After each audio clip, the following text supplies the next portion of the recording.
कबीरदास, उनकी पत्नी का नाम संभवतः जिझाई नाम था उनकी पत्नी का। कबीरदास सूर्य के प्रकाश में बैठे बैठे अपनी पत्नी से कह रहे हैं, अरे सुनो। पत्नी बोली, क्या? मुझे सुई में धागा डालना है, दिख नहीं रहा है, थोड़ा दिया लेके आना। दोपहर में 12 बजे सूर्य निकला है, धूप में बैठे हैं और अपनी पत्नी से कह रहे हैं दिया लेके आना, क्योंकि दिए के प्रकाश में देखूंगा कि सुई में धागा कैसे जाए। अरे इतना बड़ा प्रकाश है, फिर भी तुम दिया मांग रहे हो। लेकिन आश्चर्य की बात, उन्होंने दिया मांगा और पत्नी दिया ले भी आई। क्यों? सरल है, सहज है, अपने पति की बात पर इतना भरोसा और इतना विश्वास है। कबीरदास किसी को दिखा रहे थे कि देखो मेरी पत्नी कैसी, सूर्य का प्रकाश है, मैं दिया मांगूंगा ले आएगी, पूछेगी नहीं कि दिया क्यों चाहिए। ऐसी सरलता सहजता हम में नहीं। हमारा दिमाग इतना चतुर बन चुका है कि हम ठाकुर जी प्रकट हो भी गए तो उनका भी रियलिटी चेक कर लेंगे एक बार, ये हैं भी कि नहीं। हम इतने खतरनाक चतुर बन चुके हैं।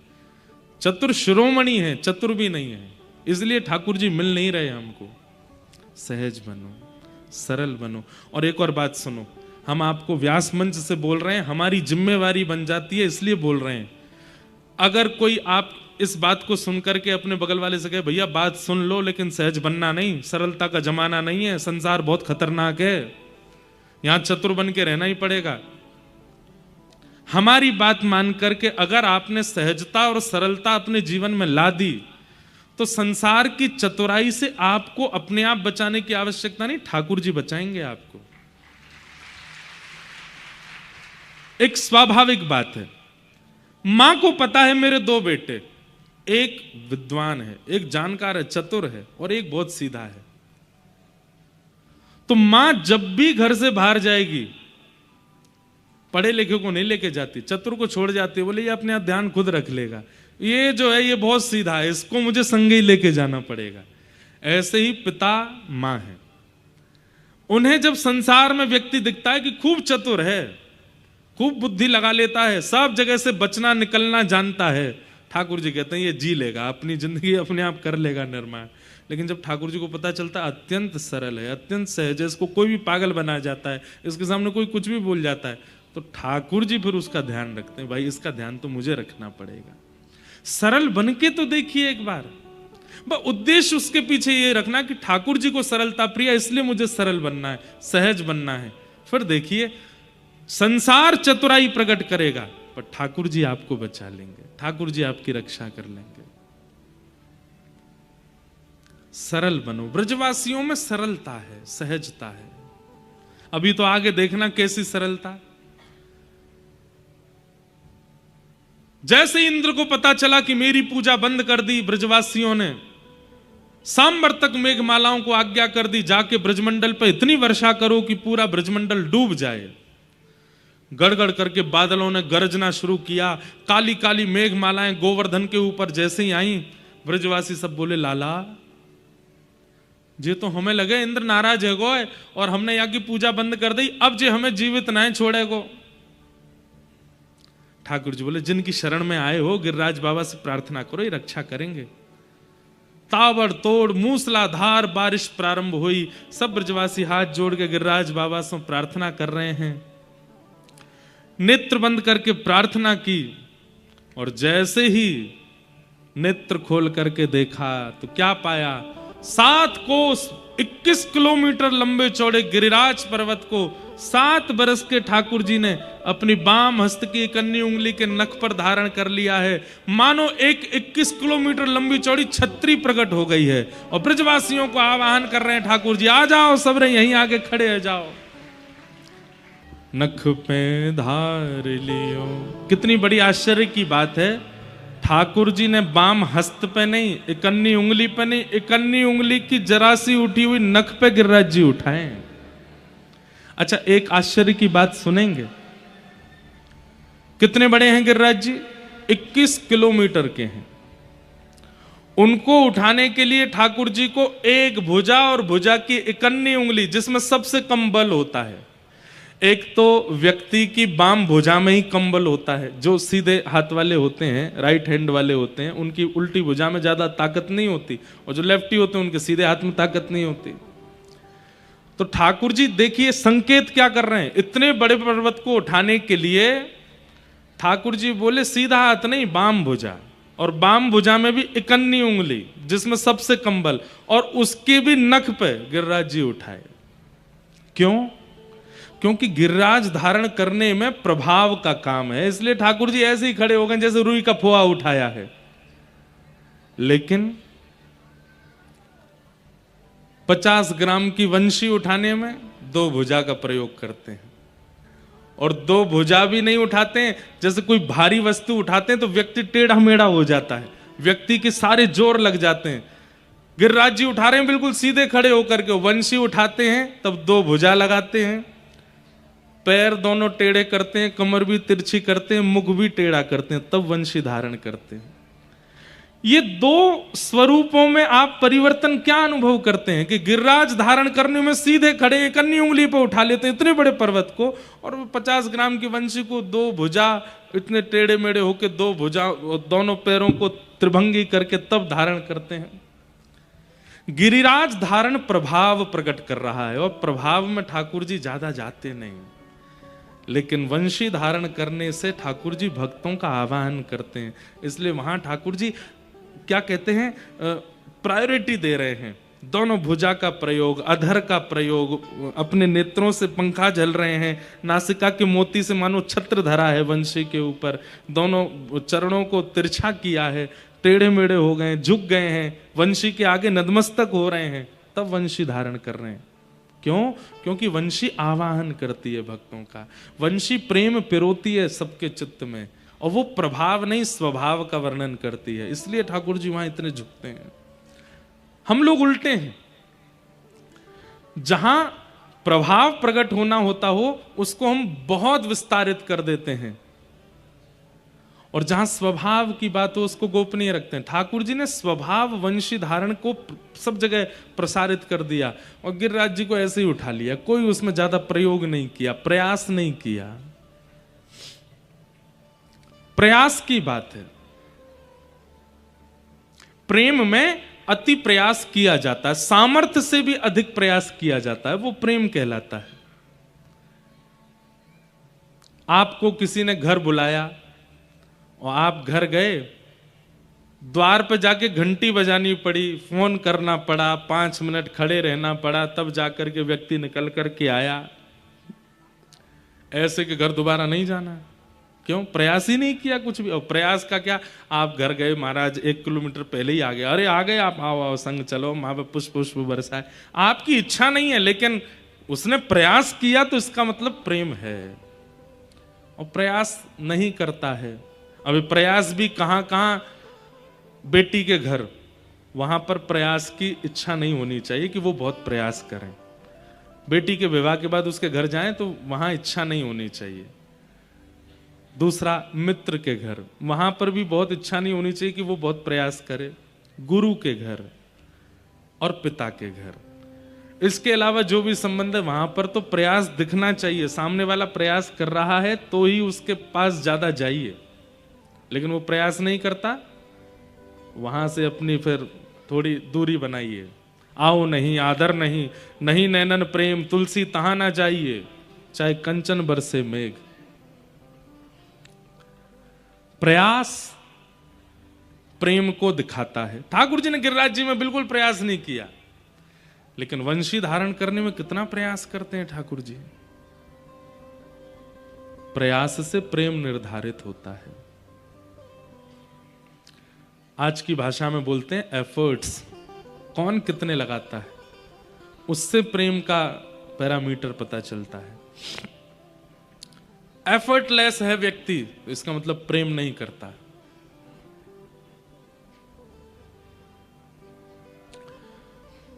ठाकुर जी ने ऐसे ही उठा लिए गिरिराज जी। अब जैसे ही गिरिराज जी उठाए, सब ब्रजवासी नीचे आ गए। अब तो ब्रजवासी ने अपनी अपनी छड़ी लगा ली नीचे, क्योंकि गिरिराज जी बीच में खड़े हैं। ठाकुर जी कभी इधर को जामे, कभी इधर को जाऊं, ब्रजवासी नीचे छड़ी लगावे। और ये पूंछरी के लौठा कौन है? ये हनुमान जी महाराज हैं। हनुमान जी महाराज गिरिराज जी में ही रहते हैं। द्वापर युग में ठाकुर जी की कृष्ण लीला का दर्शन करने हनुमान जी गिरिराज जी में रहते हैं। ठाकुर जी जब गिरिराज जी पर गैया चराने जाते हैं तो हनुमान जी को देख करके ठाकुर जी कहते हैं, आप बड़े पहलवान हो, हमको कुछ साल बाद कंस से युद्ध करना है, थोड़ी पहलवानी सिखाओ। तो हनुमान जी महाराज ठाकुर जी को वहां पहलवानी सिखाते हैं, मल्लों से युद्ध कैसे करना है। लंगोटी बांध कर गैया तो चढ़ती रहती हैं और पूरे दिन हनुमान जी महाराज ठाकुर जी को मल्ल युद्ध सिखाते हैं। आज जब ठाकुर जी ने गिरिराज जी उठाए तो ठाकुर जी ने पूंछरी के लौठा हनुमान जी भी बुलाए। इनका नाम पूंछरी के लौठा क्यों पड़ा ये भी सुनो। गिरिराज पर्वत जो है वो गऊ की आकृति में है। किस आकृति में? गैया की आकृति में है। और गैया की पूंछ होती है। ऐसे ही गिरिराज पर्वत की जहां पूंछ है, मतलब जहां से आप परिक्रमा करने जाओगे तो गिरिराज जी मान लीजिए हाथ के समान है, ऐसे करके जहां से टर्न होते हैं उस छोड़ को पूंछरी बोलते हैं। गिरिराज जी गिरिराज रूपी गैया की पूंछ है, वहीं पर ये हनुमान जी रहते हैं। खाए खाए पड़ो रे सुलौठा, इसलिए नाम पड़ गया इनका पूंछरी के लौठा। तो हनुमान जी भी आए और जब ब्रजवासी गिरिराज जी ऐसे झूम रहे हैं, बीच में ठाकुर जी खड़े हैं, तो जैसे ब्रजवासी अपनी छड़ी लगावे इतने में ही हनुमान जी भी आवे। हनुमान जी आके अपनी भुजा से गिरिराज जी को ऊपर करें। ठाकुर जी ने पहले कह दिया, आप तो भैया पवन पुत्र हनुमान हो, आप भी हमारी तरह उठा सकते हो। गिरवरधारी दो हैं, ठाकुर जी और श्री हनुमान जी। हनुमान जी भी गिरवरधारी हैं, इन्होंने भी गिरी यानी पर्वत को जो धारण करे। ठाकुर जी ने कही, आप तो पूरी सामर्थ्य रखते हैं, लेकिन ब्रजवासियों को ऐसी दिखाना कि आप भी अपना बल लगा रहे हो। तो हनुमान जी भी ब्रजवासियों के संग जामे और जैसे कहते हैं जोर लगा के हई सा, ऐसे ही हनुमान जी जैसे ही गिरिराज जी को ऊपर करें, सब ब्रजवासी चिल्ला में पूंछरी के लौठा की हुप हुप। और जैसे ही हुप हुप करें तो गिरिराज जी ऊपर हो जाएं और जैसे ही समान हो में तो सब ब्रजवासी कहें, क्या बात है वंशी वारे, शाबाश। इसलिए ये जय जयकार ठाकुर जी को बड़ा प्रिय है। पूंछरी के लौठा की हुप हुप प्यारे।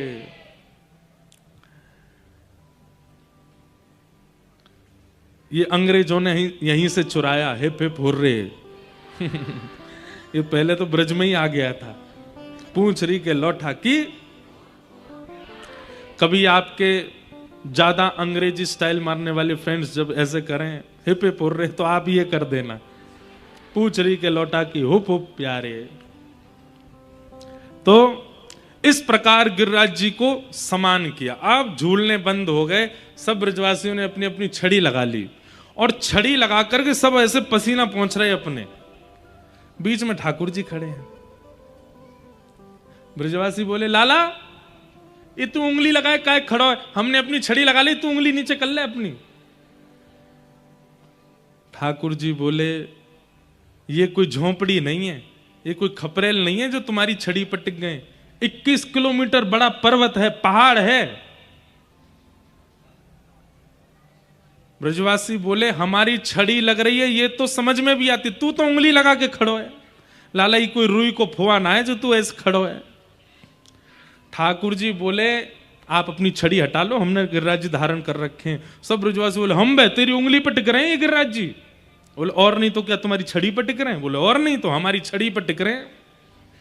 ठाकुर जी बोले, तो हम अपनी उंगली हटा लें? हाँ लाला नीचे कर ले, बैठ जा तू तो आराम से बैठ नीचे, हमने छड़ी लगा ली अपनी। ब्रजवासी बोले, देख, ठाकुर जी बोले, देख लो संभाल लेना। बोले, हम संभाल लेंगे, तू हटा ले। जैसे ही ठाकुर जी ने नेक उंगली नीचे करी, महाराज चट चट चट चट सबकी छड़ियां टूटने लगी। गिरिराज जी गड़गड़ करके नीचे आने लगे। सब ब्रजवासी बोले, लाला संभाल संभाल संभाल। ठाकुर जी ने फिर से अपनी उंगली लगाई। अब तो दूर दूर तक एक भी छड़ी नहीं है। 7 वर्ष के ठाकुर जी के नख पर गिरिराज जी धारण है। और ये दृश्य देख करके सब ब्रजवासियों के रोंगटे खड़े हो गए, सबकी नेत्र खुले के खुले रह गए। टूटी टूटी छड़ियों को घुमा घुमा के देखें, लाला ये सांची में तेरी उंगली पर टिक रहे हैं? ठाकुर जी बोले, हम बे। क्यों? ठाकुर जी बोले, हम जय जय हैं, या हमारी उंगली पर टिक रहे हैं। ब्रजवासी बोले दोबारा बोलियो लाला, नहीं एक बार और बोलियो, कहा है तू? ठाकुर जी बोले हम जय जय हैं, या हमारे टिक रहे हैं। ऐसा कौन सा काम किया आपने जो आप जय जय? अच्छा 6 दिन के मैंने पूतना मारी, 3 महीना के मैंने तृणावर्त मारो, अघासुर मारो, बकासुर मारो, धेनुकासुर मारो, कालिया नाग भगा दियो, सबरे काम तो मैंने किए और फिर मैं जय जय क्यों ना हूं? चल चल बस बस ज्यादा मत बोले लाला, मारी तेने पूतना, बात बना रो, खड़ो खड़ो। ये भोलापन ब्रजवासियों का। हम अगर उस समय होते, हम और आप, तो हम ये बात मान लेते कि ये भगवान है, पर ब्रजवासी नहीं माने। प्रेम में प्रभुता स्वीकार नहीं होती। आप कितने भी श्रेष्ठ हो, कितने भी योग्य हो, दुनिया के लिए हो, पर प्रेमी के सामने तो आप सहज हो, आप योग्य नहीं हो। अगर आप अपनी योग्यता को प्रधानता प्रेमी के सामने देते हो तो आप अपने प्रेम को नष्ट कर रहे हो। तुम जानते नहीं, देखो संसार मेरा इतना सम्मान करता है और तुम ऐसे मेरे साथ व्यवहार करते हो, मैं कौन हूं तुमको पता। ये बात अगर आपके प्रेम भाव में आ रही है तो आप अपने प्रेम को नष्ट कर रहे हो। आप जो भी हैं, आप बाहर हैं, आप अपने प्रेमी के सामने वो नहीं हो सकते। ठाकुर जी ने कितनी बार कहा है ब्रज लीला में कि मैं भगवान हूं, लेकिन ब्रजवासी ऐसे धूल डाल देते हैं इस बात पे, लाला तू या बात मत कह कर, तू जो कहेगो सब स्वीकार है, पर हम इस बात को नहीं मानेंगे कि तू भगवान है, तू तो हमारा लाला है।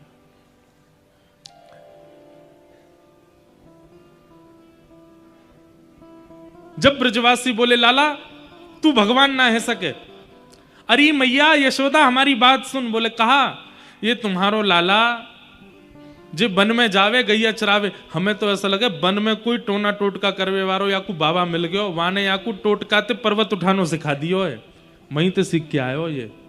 ठाकुर जी बोले मतलब टोना टोटका पे विश्वास है, ये विश्वास नहीं है कि मैं भगवान हूं। ना लाला तू भगवान ना, तू तो हमारा लाला है। अब तेने गिरिराज जी कैसे उठाए हम बता। ठाकुर जी कह रहे हैं कछु माखन को बल बढ़ो, कछु गोपन करी सहाय, श्री राधे जू की कृपा सो मैंने गिरिवर लियो उठा। फिर से ब्रजवासियों की सरलता देखो। ठाकुर जी बोले ये इतने सरल हैं, ये ज्ञान की भाषा नहीं समझेंगे, इनको तो सरल भाव से ही बताना पड़ेगा। और जैसे छोटे बालक, अब छोटे बालक को कोई बात समझानी है तो आपको सरल भाषा का प्रयोग करना पड़ता है।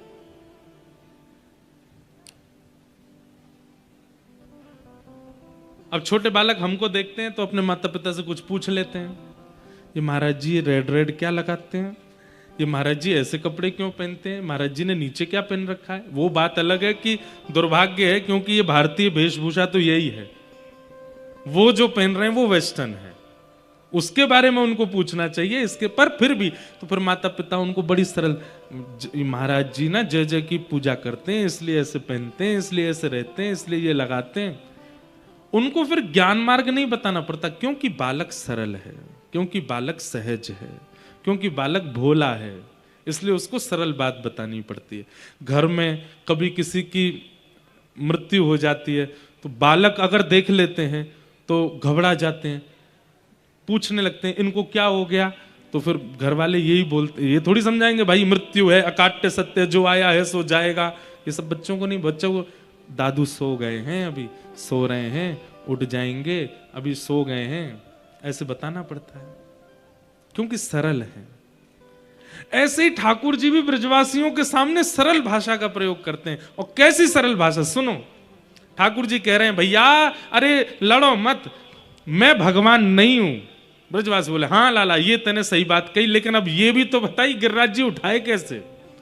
हम बताते हम भी उठा लेंगे। ठाकुर जी कह रहे हैं कछु माखन को बल बढ़ो। अरे गोपियों, तुम सबरी बचपन में मेरी मैया ते जाके शिकायत करती तुम्हारो लाला अपने घर को मक्खन ना खावे, घर घर जाके चुरा के खावे। आज सुनो एक मैया के हाथ से निर्मित मक्खन खाए होता तो मुंह में इतना बल नहीं आतो, या हमारे आप सबन ने मेहनत करके जो मक्खन निकारो मैंने चोरी कर करके खायो, वह माखन के बलते ही इतनी गोपीन की मेहनत को बल मेरी भुजा में आ गया, मैंने गिरिराज जी उठा लिए। ये लॉजिकल बात नहीं है, ये साइंटिफिक बात नहीं है, ये ज्ञान की बात नहीं है, ये प्रेम की बात है। और प्रेम में लॉजिक नहीं होता। ठाकुर जी कह रहे हैं एक मैया के हाथ के निर्मित मक्खन को खातो तो नेक बल आतो, इतनी सारी गोपीन के हाथ सो मेहनत से निकरो भयो मक्खन खायो, सबरी गोपीन को बल मेरी भुजा में आ गयो। इसको दूसरी बात और कह सकते हैं, एक तो ठाकुर जी सरल भाषा का प्रयोग कर रहे हैं क्योंकि ब्रजवासी सरल हैं, और दूसरी बात ठाकुर जी मान देते हैं, क्रेडिट्स देते हैं, करते खुद हैं पर दूसरों को दे देते हैं। अब पूरा क्रेडिट किसको देती है? गोपियों को। वो तुम्हारी कृपा से मैंने गिरिराज जी उठाए। सब ब्रजवासी ताली बजाने लगे, जय हो गोपीन की जय हो, आप सबकी कृपा से लाला ने गिरिराज जी उठाए। लेकिन ठाकुर जी बोले एक पक्ष नहीं रखना है, गोपियों का पक्ष लिया तो अब गोपों का भी पक्ष लेना है। तब ठाकुर जी दूसरी बात कहते हैं, कछु गोपन करी सहाय। गोप ग्वाल बोले लाला हमने तो मक्खन नाय नकारो, हमने कहा सहायता करी? अरे गोपीन के बल से निकरे भय मक्खन से मैंने गिरिराज जी उठाए, पर ये गिरिराज जी इतनी देर तक मेरी उंगली पर टिक रहे हैं, या मैं आपकी सहायता? बोले कैसे? बोले आप सब टकटकी लगा के मेरी उंगली की ओर देख रहे हैं, तो आप सबन के नेत्रन से आप सबकी ऊर्जा शक्ति निकल के मेरी उंगली में आ गई, मैंने गिरिराज जी उठा लिए। सरल बात। इतने सारे ब्रजवासी आप सब कहां देख रहे हैं? मेरी उंगली की ओर देख रहे हैं। नेक्स्ट इसी उंगली पर इतना बड़ा पर्वत, तो आप सबन की ऊर्जा नेत्रन से निकल के मेरी उंगली में आ गई, मैंने गिरिराज जी उठा लिए। ठाकुर जी तो सरल बात कर ही रहे हैं, ब्रजवासियों को देखो, ब्रजवासी आपस में करें हाँ तभी हम कहें 2-3 दिन आते हमें कमजोरी क्यों आ गई है, हमारी सबरी ऊर्जा निकल गई है, कहां चली गई है? वो लाला की उंगली में चली गई है। मुझे ये प्रसंग इतना प्रिय इसलिए लगता है कि कितने सरल ब्रजवासी हैं जिनके लिए ठाकुर जी बिक गए। हम सरल नहीं हैं। ब्रजवासियों ने 56 भोग खोल लिए, जो गिरिराज जी का भोग लगाया और खाने लगे। ठाकुर जी बोले ए रे ब्रजवासियों से कहा कर रहे हो, मैं यहां पे उंगली पे गिरिराज जी धारण करके खड़ा हूं, ने को हिल ना सकूं, तुम सबरे यहां भोग लगा रहे हो? लाला तैने तो अभी कही कि हम सबरे तेरी उंगली की ओर देखें तो हमारी शक्ति तेरी उंगली में चली जाए, अब हम खामेंगे हम में शक्ति बनेगी, हम फिरते तो देख लेंगे तो हमारी शक्ति फिरते तो में आ जाएगी। ठाकुर जी बोले बढ़िया खाओ चकाचक। गिरिराज धारण एक ट्रेजेडी थी, एक घटना थी, पर ठाकुर जी ने उसको उत्सव बना दिया। ब्रजवासियों के लिए वो महोत्सव बन गया। श्री राधे जू की कृपा सो मैंने गिरिवर लियो उठाए। श्री राधा रानी की कृपा से मैंने गिरिराज जी उठा लिए। क्यों? क्योंकि गर्गाचार्य जी कह के गए थे, हे नंद बाबा, हे यशोदा जी, आपको जो ये लाला है ना, या की आह्लादनी शक्ति बरसाने में वृषभानु बाबा की लाली राधा है। जब कभी भी ये कोई विशेष कार्य करे तो राधा रानी को लाके आके सामने खड़ो कर दियो। वास्तव में तो ठाकुर जी जिस शिला पर खड़े हैं उस शिला के पीछे श्री किशोरी जी खड़ी हैं, और किशोरी जी अपलक नेत्रों से गिरिराज जी को देख रही हैं, और उनके नेत्रों से निकलने वाली उस तेजोमयी ऊर्जा पर ही गिरिराज जी टिके हुए हैं। श्री राधे जू की कृपा सो मैंने गिरिवर लियो उठा। श्री राधा रानी की कृपा से मैंने गिरिराज जी उठाए। राधा रानी कौन है बंधु? श्री किशोरी जी कौन है? इस बात को समझाना सबसे मुश्किल काम है कि किशोरी जी कौन है, परंतु फिर भी प्रयास करके समझाऊं, अगर आप समझो तो। व्यक्ति के चित्त में जो आह्लाद होता है, जो आनंद होता है, हर व्यक्ति का एक अलग अलग तरीका होता है अपने आनंद को व्यक्त करने का। किसी व्यक्ति को बहुत आनंद आता है तो वो खाता है, किसी व्यक्ति को बहुत आनंद आता है तो वो घूमता है, किसी व्यक्ति को बहुत आनंद आता है तो वो नाचता है, किसी व्यक्ति को बहुत आनंद आता है तो वो हंसता है। किसी किसी व्यक्ति को बहुत आनंद आता है तो वो रो जाता है। ठाकुर जी का जो आनंद है वो किसी रूप में व्यक्त नहीं हो पाता, वो चित्त का चित्त में ही रह जाता है। ठाकुर जी अपने आनंद को व्यक्त नहीं कर पाते, प्रस्तुत नहीं कर पाते, तो वह आनंद बढ़ते बढ़ते बढ़ते चित्त में इतना भर चुका है कि अब उसको प्रकट करना है। तब उस आनंद के समूह को ही ठाकुर जी ने किशोरी जी के रूप में प्रकट कर दिया। इसलिए ठाकुर जी की आह्लादनी शक्ति, आनंद शक्ति श्री किशोरी जी है, अलग नहीं है, एक ही है। प्राण एक ही है, देह दो हैं, बस लीला करने के लिए दो रूप में प्रकट हो गए हैं।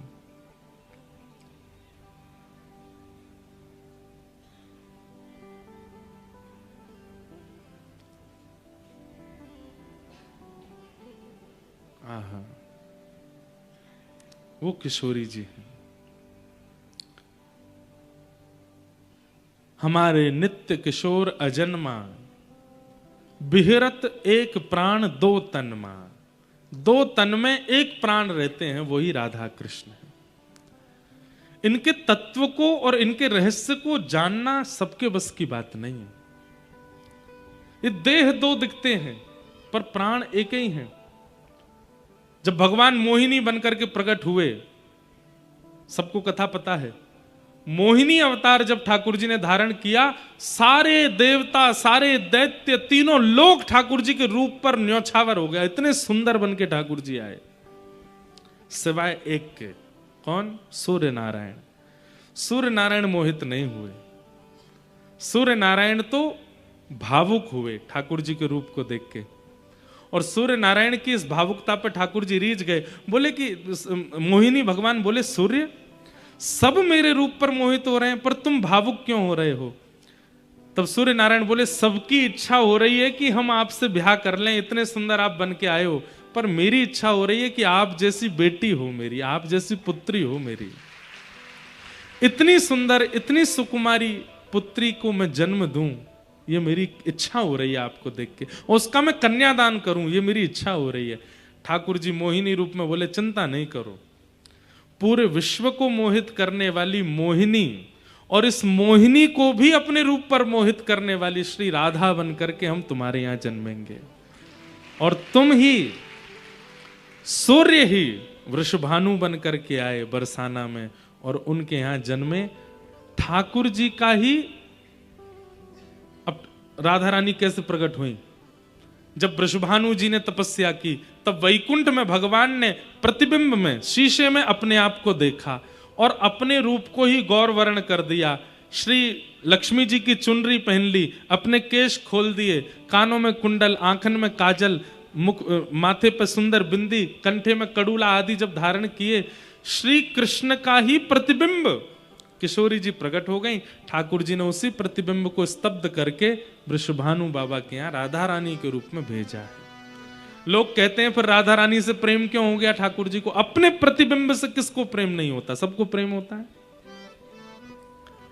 पंडाल में अगल बगल अगर शीशे लगा दिए जाएं तो श्रोता लोग भी अंदर आएंगे ना, शीशा में यूं ही देखते आएंगे, वाह बढ़िया लग रहा है ना। प्रतिबिंब सबको प्रिय होता है।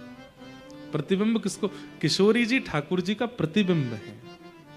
बस वो लीला करने में दो रूप में दिखाई देते हैं, और रसिक जनों के लिए, जिनको संसार से मतलब नहीं, जिनको मुक्ति से मतलब नहीं, जिनको और कोई व्यवहार नहीं, प्रिया प्रियतम का निष्काम प्रेम जिनका सर्वधन है, उनके लिए किशोरी जी प्रकट हुई हैं।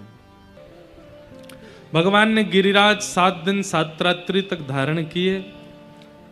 तत्पश्चात ठाकुर जी का गैयाओं ने सुंदर नामकरण किया, गोविंद। भगवान का नाम गोविंद गायों ने ही रखा है। गौ माने गाय और विंद माने रक्षक। जो गौ रक्षक है उसको गोविंद कहते हैं, गौ पालक है उसको गोविंद कहते हैं। और एक अर्थ और है, गौ कहते हैं इंद्रियों को। हमारे शरीर में जितनी इंद्रियां हैं, आंख, नाक, जीभ, कान, त्वचा, मुख, हाथ, पैर, गुप्त इंद्रिय, इन समूह को भी, इंद्रियों के समूह को भी गौ कहते हैं। और इन इंद्रियों को विषय से जो रक्षा करते हैं वो गोविंद है। इन इंद्रियों की विषय वासनाओं से जो रक्षा करते हैं उनको भी गोविंद कहा जाता है। एक बात बताएं आपको, कभी भी अगर कोई इंद्रिय आपके कंट्रोल से बाहर जावे, 10 इंद्रियां हैं शरीर में, कोई भी इंद्रिय यदि आपके कंट्रोल से बाहर जावे, चाहे वो नेत्र हो, चाहे वो नासिका हो, चाहे वो जिह्वा हो, सबसे ज्यादा तो 2 ही बाहर जाते हैं, नेत्र और जीव। इनके कारण अन्य अन्य इंद्रियां भी अनकंट्रोल्ड हो जाती हैं। जब इंद्रियों पर अपना कंट्रोल ना लगता हो तब गोविंद नाम का जितना हो सके जप करना चाहिए। गो माने इंद्रियां, उनकी जो रक्षा करे वो गोविंद। करके देख लीजिएगा, पानी पूरी खाने का बहुत जोर से मन कर रहा हो, गोविंद गोविंद गोविंद गोविंद गोविंद गोविंद जपने लगो, थोड़ी देर में पानी पूरी कोई सामने धर भी देगा तो आपको घृणा होगी, नहीं खाना। इंद्रियों की रक्षा जो करें वो गोविंद है। ऐसे भगवान का नाम गोविंद पड़ा। एकादशी व्रत की महिमा बताई गई। बंधुओं, मैंने कल भी कहा था कि मौन व्रत और अन्न व्रत, ये 2 ही व्रत प्रधान होते हैं हमारे जीवन में, क्योंकि इन दोनों पर ही हमारा जीवन घटता है। जितना बोलते हैं और जितना अन्न सेवन करते हैं उनसे हमारी आयु घटती है।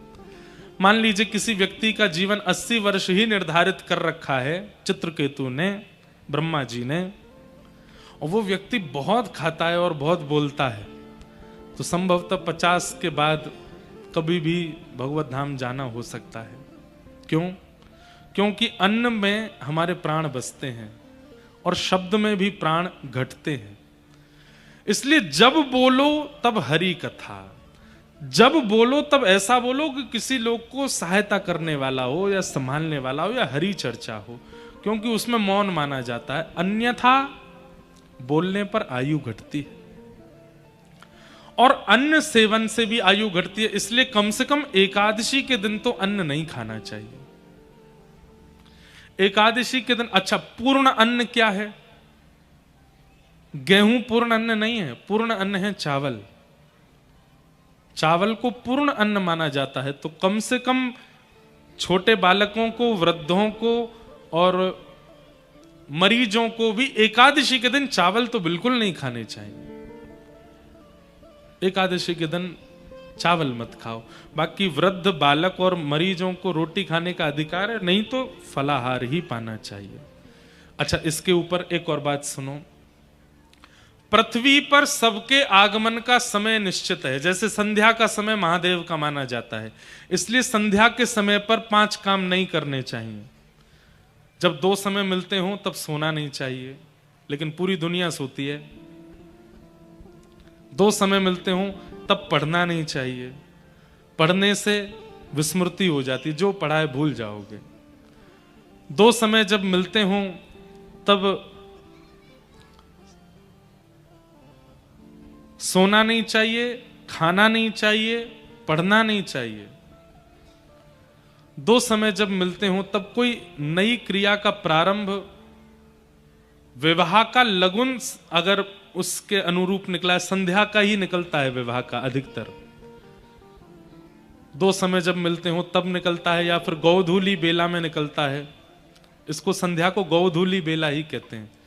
तो वो भी निकलवा करके मुहूर्त के अनुसार करना चाहिए, नहीं तो नवीन कार्यों में भी प्रतिबंध है। संध्या के समय पर सहवास की भावना नहीं रखनी चाहिए, नहीं तो इन सब का दुरुपयोग होता है। संतान राक्षस तुल्य होती है। फिर सबका समय निश्चित है पृथ्वी पर आने का। संध्या का समय महादेव का माना जाता है, देवी देवताओं का माना जाता है, इसलिए उस समय केवल भजन करना चाहिए। इस समय जो माहौल हो रहा है बाहर, ये संध्या का ही समय है, 2 समय मिल रहे हैं।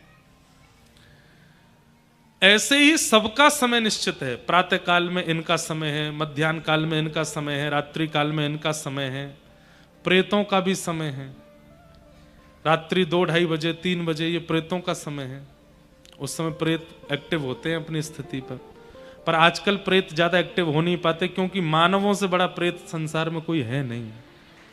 अब भूत भी भाग गए दुनिया छोड़ करके। क्यों? क्योंकि भैया बोले हमसे ज्यादा खतरनाक तो ये लोग हैं। सबका एक समय है। ऐसे ही एक दिन पाप ने कहा मेरा समय क्या है? आपने सबको समय दे रखा है, पुण्य का भी समय है, सबको एक समय निर्धारित किया। पाप बोला मुझे भी तो समय दीजिए, मैं भी तो प्रचलित रहूं। तब एकादशी प्रदान की, और एकादशी के दिन भी अन्न प्रदान किया। बाकी के दिन अन्न प्राण धारक होता है, पर एकादशी के दिन पाप धारक होता है। इसलिए एकादशी के दिन अन्न सेवन नहीं करना चाहिए, क्योंकि उस दिन खाने से पाप लगता नहीं। यह भी एक आनंद की बात है, एकादशी के दिन अन्न खाने से पाप नहीं लगता। एकादशी के दिन अन्न खाने से जो आप अपने पूर्व के पापों को नष्ट कर चुके हैं वो पुनर्जागृत हो जाते हैं। मान लीजिए आप अभी गंगा स्नान करके आए, गंगा स्नान से पाप नष्ट हुआ, आपने कोई पुण्य किया, यज्ञ किया, अनुष्ठान किया, उनसे जितने पाप आपके नष्ट हुए, एकादशी के अन्न खाने से एक पाप जागृत हो जाएगा, जो नष्ट हुआ था वो पुनर्प्रकट हो जाएगा। इसलिए एकादशी के दिन कम से कम मानवों को और भी कम से कम वैष्णवों को, कृष्ण भक्ति करने वालों को अन्न नहीं खाना चाहिए। अब इसके पीछे और भी कई उदाहरण हैं, सब भाव हैं। एकादशी अब आपको बताएं, नामदेव जी महाराज, महाराष्ट्र में एक परम भक्त हुए भगवान के श्री नामदेव जी। एकादशी पर ऐसी निष्ठा थी उनकी, वो स्वयं तो एकादशी करते ही थे, और कोई उनको अन्न खाता दिख जाता तो उसके पैर पकड़ के रोने लगते, बोले अन्न मत खाओ, आज मत खाओ, आज एकादशी, आज मत खाओ। लोग बाग कहते तुम करते हो तुम करो, हमको क्यों रोकते हो? बोले कि मैं स्वयं भी नहीं खाऊंगा, किसी को खाते हुए देखूंगा भी नहीं। और सिर पे खड़े हो जाते कि वो अन्न खाए नहीं। फल खा लो, सेब खाओ, केला खाओ, दूध पियो, अन्न नहीं खाओगे, आज एकादशी। एक बार भगवान बोले कि भाई ये बहुत एकादशी स्वयं भी करते हैं, दूसरों से भी करवाते हैं, आज मैं इनकी परीक्षा लूं। तो भगवान एक दीनहीन से ब्राह्मण का रूप धारण करके और दर दर गिरते हुए, जैसे कोई बहुत व्याकुल होता है, ऐसे व्याकुल अवस्था में गिरते हुए नामदेव जी के द्वार पर आ गए। एकादशी के दिन नामदेव जी दौड़े, मेरे घर पर ब्राह्मण आए, संत आए, तुरंत उनको लेके आए। महाराज आप इतने व्याकुल क्यों हो रहे हैं? जल पीजिए। जल नहीं पीना मुझको। नामदेव जी बोले क्या हो गया? बोले मैं 5 दिन से भूखा हूं, भूख लगी है मुझे प्रसाद पाना है, जल्दी भोजन कराओ मुझको। नामदेव जी बोले आज तो एकादशी है, मैं भोजन कैसे कराऊं? अरे एकादशी तुमको नियम की पड़ रही, मेरे प्राण निकल रहे हैं यहां पर, जल्दी। पत्नी को कहा लेके आओ, नामदेव जी की पत्नी को तुम जाओ, जाके रसोई से जो बना हो लेके आओ। नामदेव जी बोले नहीं, आज एकादशी है, मैं सेब अमनिया करके ले आता हूं, मैं केला प्रसाद दे देता हूं, दूध पी लीजिए आप, आज एकादशी, आज अन्न नहीं खाना है। ठाकुर जी आए थे ब्राह्मण का रूप बना के। ठाकुर जी बोले हमारे यहां प्राण निकले जा रहे हैं, तुम केला खिला रहे हो? अरे रोटी की भूख लगी है, चावल की भूख लगी है, प्रसाद पवाओ। महाराज कल 4:30 बजे प्रातः काल में द्वादशी लगेगी, तब तक तो नहीं पा सकते, मैं आपको नहीं पवाऊंगा। महात्मा बोले तो फिर छोड़ो हमको, किसी और के घर जाते हैं, वहां जाके पाएंगे। बोले कहीं और जाने भी नहीं दूंगा, अब मुझे पता चल गया कि आप अन्न खाने वाले हो, अब कहीं नहीं जाने दूंगा। केला खा लीजिए, फल रख दिए सामने, बोले फल खाओ। बड़े विचित्र आदमी हो, अपना नियम है तुम अपने आप करो, हमको क्यों थोप रहे हो अपना नियम? महाराज एकादशी पर अन्न खाने से पाप लगता है, हमको लगने दो पाप। हम नहीं, एकादशी पर अन्न खाते हुए देखने वाले को भी पाप लगता, मुझे भी लगेगा, मैं क्यों पाप लूं? आपको नहीं खाने दूंगा, आप फल खाओ। अब तो महाराज वो ब्राह्मण जो था छाती पीट पीट करके रोने लगा, मुझे घर में बांध लिया, बंदी बना लिया, भूखा मार रहा है नामदेव। अगल बगल के पड़ोसी इकट्ठे हो गए, ए नामदेव जी तुम्हारी एकादशी तुम करो, इनको क्यों करवा रहे हो? महाराज जी आप हमारे घर आओ, हम खवाते हैं रोटी। नामदेव जी बोले आप अगर जाना चाहते हैं तो मेरे शव के ऊपर से चले जाइए, मैं प्राण त्याग दूं फिर चले जाना, मैं जीते जी तो आपको अन्न नहीं खाने दूंगा, आज एकादशी है। अंत तो गत्वा लोग बाग बुरा भला कहने लगे नामदेव जी को। नामदेव जी बोले जो चाहे कह लो, आज अन्न नहीं मिलेगा, ना स्वयं खा रहे ना खाने दे रहे। अंत में भगवान तो नाटक करने में बड़े ऊंचे हैं, जोर से गिर पड़े, हाय मेरे प्राण निकल रहे हैं, अब अन्न नहीं मिले तो मेरे प्राण चले जाएंगे।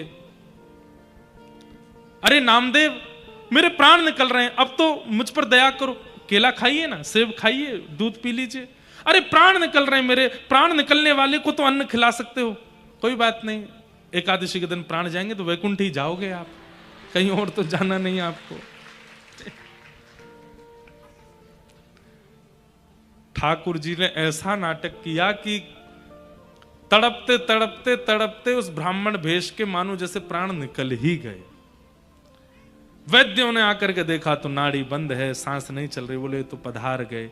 गांव के लोग बोले धिक्कार है नामदेव, ऐसे नियम का क्या फायदा कि तू दूसरे के प्राण ले लेता है, बेचारे वो अन्न मांग रहे थे तूने नहीं दिया। नामदेव जी रोने लगे, मेरा अपराध है ना, मैंने तो एकादशी का मान किया, अपने घर में ही चिता बनाई और चिता में उन ब्राह्मण देवता को पधराया, अपने परिवार सहित चिता में जीवित बैठ गए नामदेव जी। बोले मैं प्राण त्याग, मेरी वजह से प्राण गए, मैं भी प्राण त्याग दूंगा, लेकिन एकादशी नियम की इतनी महिमा है वो मैं नहीं तोड़वा सकता। चिता में जैसे ही अग्नि स्वयं ही प्रकट की है, इतने में ही ब्राह्मण देवता, वो तो भगवान ही थे, उनको ताप लगा नीचे से, तुरंत उठ करके खड़े हो गए। लोग बाग डर गए और प्रेत आत्मा आ गई, लेकिन तुरंत ही शंख चक्र गदा पद्म धारण करके भगवान प्रकट हो गए, नामदेव जी को हृदय से लगाया। अरे मेरे नामा, मैं तो तेरी एकादशी निष्ठा की परीक्षा लेने आया था। तब सब गांव के लोगों ने प्रण लिया कि जब इनकी निष्ठा पर ठाकुर जी प्रकट हो सकते हैं तो हम एकादशी क्यों ना रखें। और उस दिन से फिर पंढरपुर में आज भी एकादशी सब करते हैं। हम कोई थोप नहीं रहे आपके ऊपर, पर प्रयास करो, कम से कम तिथि में एकादशी का तो पता हो आपको कि इस दिन घर में चावल तो भूल के भी नहीं बने, अन्न तो पाना ही नहीं है, प्रयास करो। अब हम स्वयं कई बार इतने ज्यादा प्रवास में होते हैं, हमसे गलती से हम भी अन्न पा लेते हैं, पर जब प्रवास में नहीं है, ध्यान में है, तो प्रयास करेंगे कि एकादशी रखें, और चावल तो बिल्कुल नहीं पाने। एकादशी पर व्रत करने वाले व्यक्ति, एक प्रकार से व्रत करने से एक दिन की आयु बढ़ती है आपकी। एक दिन आप अन्न नहीं खाते तो एक दिन की आयु आपकी बढ़ जाती है। पर एकादशी के दिन व्यक्ति जब व्रत करता है तो उसकी एक दिन की आयु बढ़ती नहीं, वो ठाकुर जी को अर्पित हो जाती है। और ठाकुर जी कहते हैं ये सबसे बहुमूल्य वस्तु तूने मुझे अर्पित की है। कोई स्वर्ण चढ़ावे, चांदी चढ़ावे, धन चढ़ावे, कुछ भी चढ़ावे, लेकिन कोई व्यक्ति अपनी आयु ही ठाकुर जी को अर्पित कर दे कि मैं अपना एक दिन की आयु आपको दे, ठाकुर जी कितने प्रसन्न होते हैं उससे। इसलिए एकादशी व्रत करना चाहिए। मन की विचारों की शुद्धता भी उससे प्रारंभ हो जाती है। और तत्पश्चात प्रारंभ हुई रास पंचाध्याय की कथा। जो सबसे ज्यादा प्रश्न चिन्ह बना रहता है दुनिया में, भगवान का रास। बंधुओं, ये रास, रस और रास, ये दो शब्द हैं, बड़ा सीधा अर्थ है इनका। रस का मतलब क्या? आप ठाकुर जी के पास जाते हैं, ये रस है। पर आपकी प्रेम भक्ति से प्रसन्न होकर ठाकुर जी आपके पास आ जाते हैं, ये रास है। भक्ति के पथ का प्रारंभ क्या है? रस। और भक्ति के पथ का विश्राम क्या है? रास। मंदिर में रहते हो भगवन, कभी बाहर भी आया जाया करो। मैं रोज तेरे दर आता हूँ, कभी तुम भी मेरे घर आया करो। ठाकुर जी आपके पास आ जाएं, वो रास है। एक प्रकार से सागर की पहली कथा रस थी, दूसरी कथा रास है। ये 6 महीने में जो ये 2 कथाओं का क्रम बना है, जो कि असंभव है, कहीं होता ही नहीं और आगे मुझे लगता हो भी नहीं पाएगा कहीं। ये दूसरी कथा तो रास है। पहले आपने निमंत्रण दिया था गिरधर लाल जी को, अब की बार तो मना करते करते गिरधर लाल जी अपने आप आ गए सागर। ये रास है। कई लोगों को तो पहले दिन कथा जब प्रारंभ हुई उसके 2 दिन पहले ही पता चला कि कथा फिर से हो रही है। एक कोई व्यक्ति आया, बोले मुझे तो लगा ये जनवरी वाले पोस्टर ही लग रहे हैं शहर में। बाद में जब तिथि देखी, अरे नहीं, फिर से कथा हो रही है सागर में। ये रास है। सीधी बात, आप अपने प्रेमी से मिलने के लिए प्रयास करते हैं, वो रस है, पर प्रेमी आपसे मिलने की प्रयोजना बनावे, वो रास है। नामदेव जी के साथ में रास हुआ क्योंकि ठाकुर जी आते हैं। सूरदास जी के साथ में रास हुआ, तुलसीदास जी के साथ में रास हुआ, मीराबाई के साथ रास हुआ। क्यों? क्योंकि ये ठाकुर जी के पास नहीं जाते थे, ठाकुर जी इनके पांचे पांचे डोलते थे। ये रास है। रास का मतलब नृत्य नहीं होता, नाचना नहीं होता रास का मतलब। अब वो बात अलग है कि भाई घर पे ठाकुर जी आ जाएंगे तो आपका रोम रोम नृत्य करेगा। गोपियों के साथ जो रास हुआ वो नृत्य नहीं था, प्रायोरिटी दी है ठाकुर जी ने, इसलिए उसका नाम रास पड़ा। अब इतनी प्रायोरिटी ठाकुर जी ने दी कि गोपियां नाचने लगी, इसलिए प्रचलित हो गया कि रास का मतलब नाचना होता है। नहीं, रास का मतलब भगवान के द्वारा भक्त पर कृपा, अनुग्रह, उसको रास कहते हैं। विदुर जी महाराज कौरवों की सभा में बैठे थे। सुनिए रास किसको कहते हैं, ध्यान से सुनना। कौरवों की सभा में विदुर जी बैठे थे और शांति दूत बनकर के, शांति प्रस्ताव लेकर के द्वारिकाधीश कृष्ण आए थे हस्तिनापुर। किसी ने जाकर के दुर्योधन से कहा, ऐसा स्वागत करना, ऐसा अभिनंदन करना कि कृष्ण पांडवों को छोड़ के तुम्हारे पक्ष में आ जाएं। तो दुर्योधन ने कोई कसर नहीं छोड़ी, इतना अद्भुत स्वागत किया ठाकुर जी का कि देवता तक आकाश से देख रहे थे। इतना अद्भुत स्वागत हस्तिनापुर में ठाकुर जी का हुआ। पूरी भीड़ इकट्ठी हुई, लाखों करोड़ों की भीड़ देख रही है, और द्वारिकाधीश कृष्ण सामान्य सी पदवी से आए थे ठाकुर जी। कौन? शांति दूत बन के आए थे, ये कहने के लिए कि भाई युद्ध मत करो। वो बात सबको पता है कि भगवान ने कहा युद्ध मत करो, 5 गांव दे दो पांडवों को। तो दुर्योधन ने कहा सुई के नोक के बराबर जमीन भी बिना युद्ध के नहीं दूंगा, युद्ध तो होगा। भगवान बोले ठीक है, तो फिर भुगतो। उसके बाद दुर्योधन ने अद्भुत पंडाल बनाया था और उसमें हजारों प्रकार के व्यंजन रखे थे ठाकुर जी को पवाने के लिए। लाखों की तादाद में लोग दर्शन कर रहे थे। देख करके लोग दुर्योधन की प्रशंसा कर रहे थे, भाई ऐसी खातिरदारी, ऐसा स्वागत। ठाकुर जी गए उस पंडाल में जाकर के व्यंजनों की ओर देखा। बैठिए ठाकुर जी, आपको पवाते हैं, बढ़िया बढ़िया व्यंजन पवाते हैं। युद्ध तो होगा, लेकिन अब युद्ध जब होगा तो होगा, आप तो बैठ के प्रसाद पाओ। सब योजना थी ठाकुर जी को अपने पक्ष में बुलाने की। भगवान बोले दुर्योधन, मैं तो पहले ही कहीं और निमंत्रण स्वीकार कर चुका हूं आज का। दुर्योधन बोला मैंने इतनी व्यवस्था की है आपके आगमन की, और हस्तिनापुर में मेरे अलावा और कौन निमंत्रण दे सकता है आपको? पता ही नहीं है उनको, पीछे खड़े हैं। भगवान ने तिरछी नजर कर, विदुर जी, ये विदुर काका मुझको रोज बोलते थे मेरे घर कब आओगे, मेरे घर। पिछली बार मैंने इनसे कहा था कि अब की बार हस्तिनापुर आऊंगा तो मैं आपके घर जरूर आऊंगा। विदुरानी जी ने बड़ी व्यवस्था कर रखी है। विदुर जी बोले मैंने कब निमंत्रण दिया इनको, मैंने तो कभी बोला नहीं। क्यों विदुर जी? कहा था ना। अब विदुर जी, अब भगवान कह रहे हैं कि इन्होंने मुझे निमंत्रण दिया, मैं इनके घर, कोई मना कैसे करे? विदुर जी बोले हाँ दिया था। दुर्योधन बोले अच्छा काका जी, हमको तो बताया भी नहीं आपने, ठाकुर जी को निमंत्रण दिया। विदुर जी मनी मन सोच रहे मुझे भी तो नहीं पता था। अच्छा विदुर जी आप तो जाओ, मैं आता हूं, बस थोड़ी देर में पहुंच रहा हूं। अब विदुर जी एक पांव में चप्पल पहनी, दूसरी में पहनी नहीं, धनुष कहीं गिरे, बाण कहीं गिरे, पता ही नहीं। ठाकुर जी ने पूरी सभा में कह दिया कि विदुर के यहां मेरा निमंत्रण है। ये होता है रास। विदुर जी दौड़ करके घर गए, विदुरानी से जाकर के बोल रहे हैं सांस चल रही है, बोल नहीं पा रहे हैं। बोली क्या बात है, इतना क्यों हाँफ रहे हो? आज सभा में ठाकुर जी ने क्या कहा? वो मुझसे बोले मेरे घर आएंगे प्रसाद पाने, वो आ रहे हैं, देवी व्यवस्था करो। कौन? द्वारिकाधीश आ रहे हैं हमारे घर। बोले हाँ। विदुरानी की भी स्थिति हो गई, चलती कहीं है, जाती कहीं है, पैर कहीं धरती है, कभी छत पर पहुंच जाती है, कभी नीचे, समझ ही नहीं आ रहा क्या करें। विदुर जी महाराज बोले मैं बाजार से कुछ मिष्ठान लाता हूं, तुम जल्दी कुछ बनाओ। बोले पहले स्नान कर लेना, ठाकुर जी आ रहे हैं, अपरस में भोजन बनाना। विदुरानी स्नान करने के लिए गए, विदुर जी बाजार भागे, इतने तो ठाकुर जी पहुंच गए और द्वार पर जाके खोलो, खटखटाने लगे द्वार। कानों में शब्द पड़े, विदुरानी स्नान कर रही है, वस्त्र भी नहीं पहने हैं।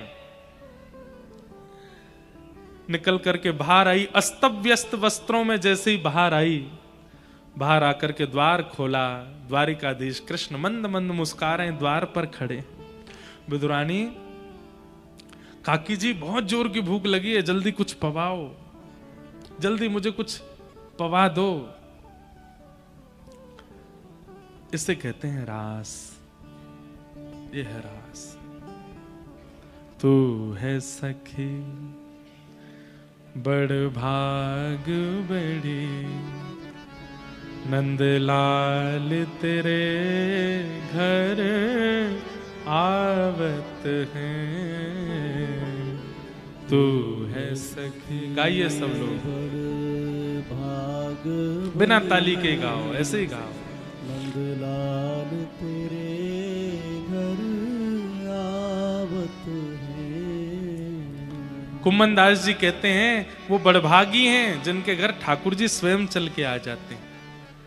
तू अपनो श्रृंगार करत है, तू अपनो श्रृंगार करत है। ये दर्पण हाथ दिखावत है, दर्पण हाथ दिखावत है। तू है सखी बड़ भाग बड़ी, गोपाल तेरे घर आवत है। तू है सखी बड़ भाग बड़ी, गोपाल तेरे घर आवत। और सब कोई इनको यश गावे, सब कोई इनको यश गावे। पर ये तेरो यश गावत हैं, ये तेरो यश गावत। अरे ठाकुर जी किसी का यश गावें, ये रास है। ठाकुर जी किसी के घर आ जाएं, ये रास है। आप अपने केश काट रहे हो, ठाकुर जी दर्पण दिखा रहे हैं, ये रास है। आप भोजन बना रहे हो, ठाकुर जी नमक पधरा रहे हैं, ये रास है। कैसे कैसे भक्तों के संग ठाकुर जी ने लीला की। जनाबाई, नाम सुना जनाबाई का? महाराष्ट्र में परम भक्ता हुई भगवान की जनाबाई। एकादशी के दिन पंढरपुर में इतनी भीड़ होती है, इतनी भीड़ होती है कि लाखों की तादाद में लोग दर्शन करने आते हैं। लेकिन रोज का नियम था कि शाम के समय नामदेव जी के घर पर कीर्तन होता था और कीर्तन में लाखों लोग नृत्य करते थे और ऐसी भावना थी कि उस कीर्तन में ठाकुर जी आते थे। एकादशी के दिन जब कीर्तन होता था ना, तो जनाबाई सबके आगे हाथ जोड़ती, आज ज्यादा कीर्तन मत करना। क्यों? ठाकुर जी पूरे दिन लाखों को दर्शन देते देते थक गए होंगे, कीर्तन जोर से करोगे तो आके उनको नाचना पड़ेगा, पहले से इतने थके हुए, आएंगे तो और थक जाएंगे। सब लोग सोचते छोटी है, ये लाली है, ऐसी बोलती रहती है, इसके बोलने से क्या होता। जोर जोर से कीर्तन करते। कीर्तन में ठाकुर जी आते सबको नहीं दिखाई देते थे, नामदेव जी को, जनाबाई को, 2-4 भक्तों को दिखाई देते थे ठाकुर जी नाच रहे हैं। अब यहां मराठी समझे नहीं, हमसे मराठी गवे भी नहीं, अच्छे अच्छे अभंग हैं महाराष्ट्र के। अगर आप हमसे पूछें कि भारतवर्ष में कश्मीर से कन्याकुमारी तक किस प्रांत के भक्तों पर आप न्योछावर हैं, हम तो महाराष्ट्र के भक्त, अद्भुत भक्त हैं महाराष्ट्र के। ऐसी भक्ति, इतने सरल और इतने सहज भक्त हैं महाराष्ट्र के। अबीर गुलाल उधरी तरंग, अभंग है मराठी में। अबीर गुलाल उधरी तरंग, नाथा घरी नाचे माझा सखा पांडुरंग। नाथा घरी नाचे माझा सखा पांडुरंग। ठाकुर जी ऐसे कमर पर हाथ धर के और नृत्य करते हुए सभा में आते थे। जनाबाई ने जैसे ही देखा ठाकुर जी आए, दौड़ करके गई, नामदेव जी के चरण पकड़ने लगी। आज कीर्तन मत करो, देखो थके आए हैं, अब नाच रहे हैं, उनके पैरों में दर्द हो जाएगा। रोती रही जनाबाई। एकादशी का कीर्तन पूरा हुआ, रात भर रोती रही और ठाकुर जी के शिखर को दूर से देखते देखते डांट रही है ठाकुर जी को, मराठी भाषा में डांट रही है, तुमको समझ नहीं आता, आज एकादशी है फिर भी कीर्तन में क्यों आए, इतने थके थे फिर भी क्यों आना था आपको, इतना नाचे पैर में दर्द हो गया होगा। इतने में ठाकुर जी प्रकट हो गए जनाबाई के सामने। क्या बात है जना, इतना क्यों रोती है, आपके पैरों में दर्द हो रहा होगा, आप थक गए होंगे। ठाकुर जी बोले अच्छा ठीक है, नीचे बैठ गए और ऐसे टेक लगा के अपने दोनों पैर जना की गोद में धर दी, ले दबा ले पैर, तेरे को बहुत चिंता होती मेरी, दबा ले।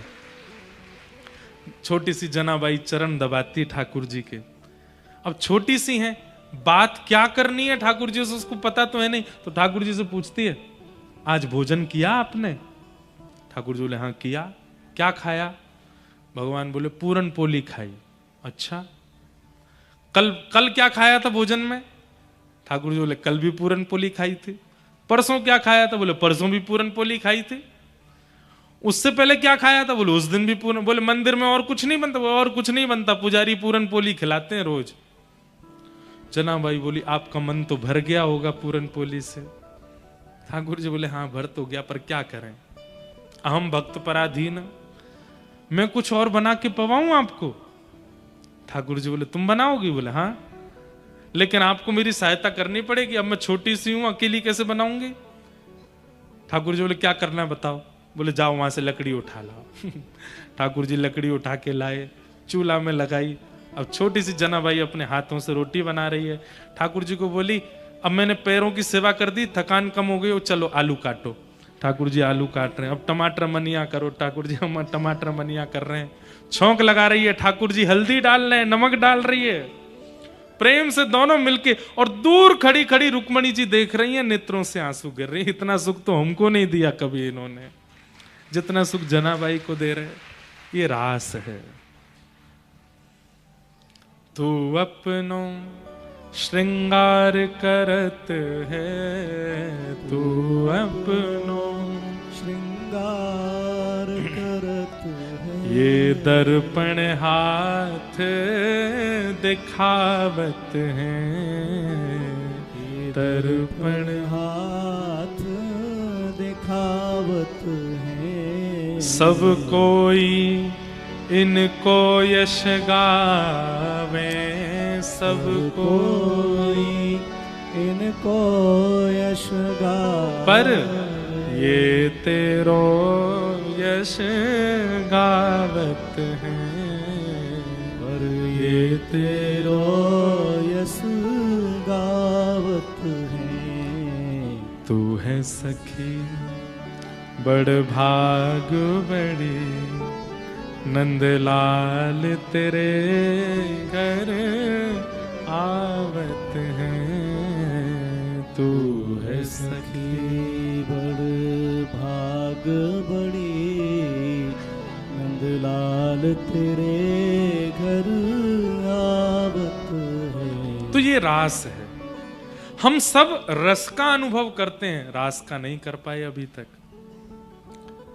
कोई पूछे नाम जप कब तक करना है, कथाएं कब तक सुननी है, कब तक इस स्थिति में रहना? बोले जब तक रास ना हो जाए तब तक। ठाकुर जी आप पर कृपा करके स्वयं अनुग्रह करके ना आ जाएं तब तक रस के पीछे लगे रहो ताकि रास हो। तो रास का मतलब समझ आया? किसे कहते हैं रास? रास का मतलब चाहे हम लोग मध्य प्रदेश में रहते हैं, चाहे हम लोग सागर में रहते हैं, पर ठाकुर जी ने हमारे घर को स्वयं आकर के वृंदावन बना दिया। ये रास है।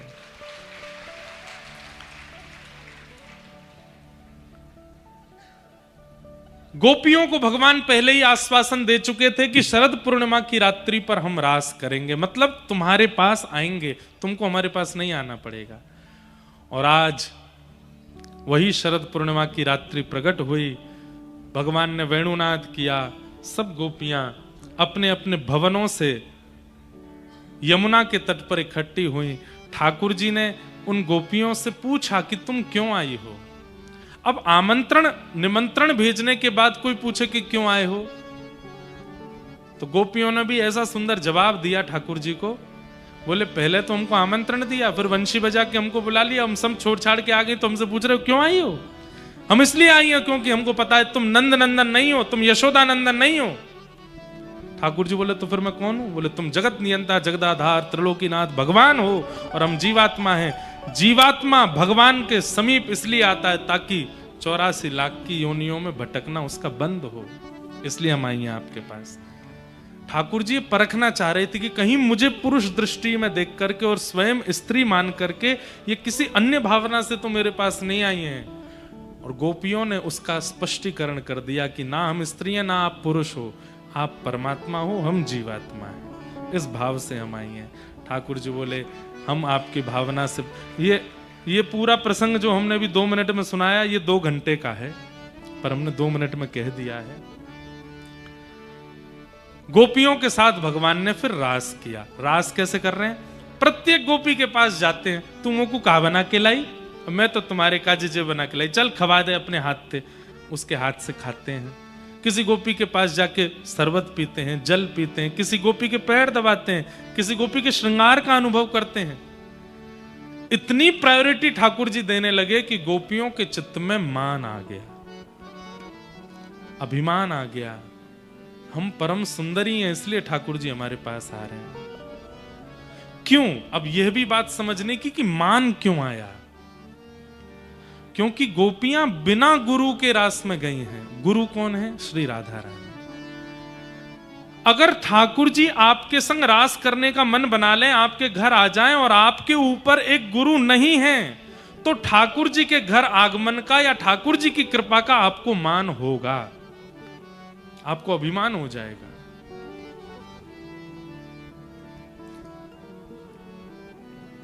उस मान से आपकी रक्षा करने के लिए गुरु जीवन में होना आवश्यक है। वो गुरु ही आपको मान रहित करते हैं। ठाकुर जी के सामने जब आप भोग पधराते हो अपने घर में, तो ठाकुर जी का मन होता होगा कि मैं कह दूं आज मेरो मक्खन खावे को मन है ना, एक मक्खन दे दो। लेकिन ठाकुर जी डर जाते होंगे कहीं मैं बोल गया, तुरंत फोन में वीडियो बना के सोशल मीडिया पर डाल देगा, सब जगह अपने पेपरों में छपवा देगा, मेरे घर के ठाकुर जी बोलते हैं। मान करेगा और प्रसिद्धि के लिए मान करके अपने भक्ति को नष्ट कर देगा। इसलिए ठाकुर जी बोलते नहीं, इसलिए ठाकुर जी हिलते नहीं, इसलिए ठाकुर जी चलते नहीं।